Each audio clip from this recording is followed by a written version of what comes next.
What I'm working on now is my fire pit kit.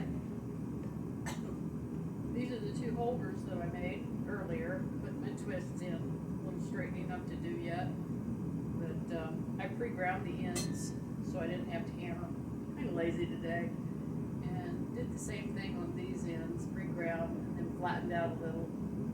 This will hold everything together.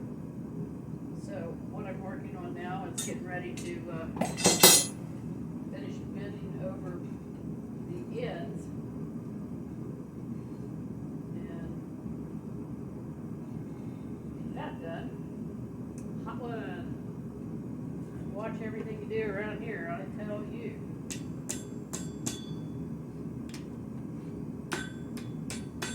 It's nice and easy. Try to take advantage of the horn as much as I possibly can. So I pre-ground and tapered because, you know, I'm an old lady. I can't hammer all the time. That wears your ass out.